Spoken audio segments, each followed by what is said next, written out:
Hello guys, কেমন আছো সবাই? আমি তো মোটামুটি ভালো আছি, মোটামুটি নেই, যেহেতু আমি একটু অসুস্থ হয়ে পড়েছিলাম। কিছুদিন ধরেই অসুস্থ, আর এখনও মোটামুটি আছি অসুস্থ, তাও ভিডিও করতে হয়, করছি। তো চলো একটুখানি আজকে কি রান্না করব সেগুলো দেখিয়ে দিচ্ছি। আর শর্ট ভিডিও তো আমি দিচ্ছি শর্টস, কিন্তু খুব কম, সেরকম দিতে পারছি না, একটু ম্যানেজ করে নিও। এই যে কাঁচকলা, সজনা ডাঁটা সব কেটে রেখেছি, মাছের এটা ঝোল করব।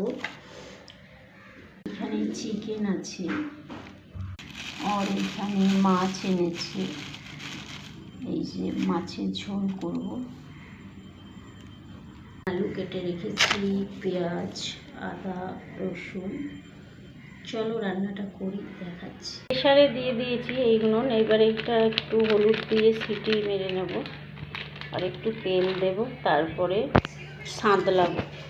এখানে ভাতও চাপিয়ে দিয়েছি, এটা দিয়ে দিয়েছি। এবার একটু নুন দিয়ে দেবো, লবণটা তাহলে আলু দিতে ভালো। মাছে নুন আর হলুদ মিশিয়ে দিচ্ছি।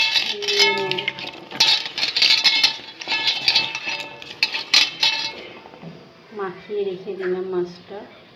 এখানে মাংস ধোয়া হয়ে গেছে, মাংস তো একটু হলুদ মাখিয়ে দেবো আর লবণ।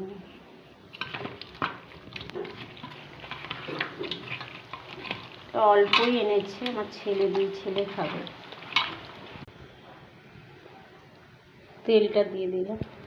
আপনারা সবাই কেমন আছেন অবশ্যই কমেন্টে জানাবেন। একে একে দিয়ে দেবো।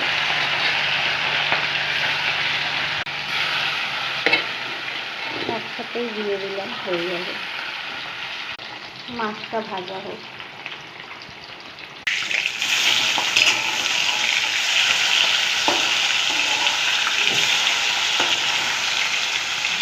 মাছটা মোটামুটি এরকম লাল লাল হয়ে গেছে।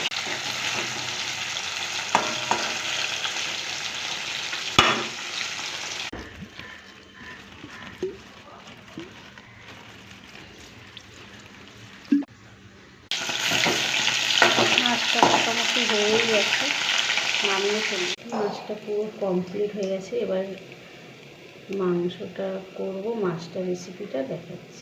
নিয়ে এটা দিই, চালে দিই, একটু লঙ্কা গুঁড়ো,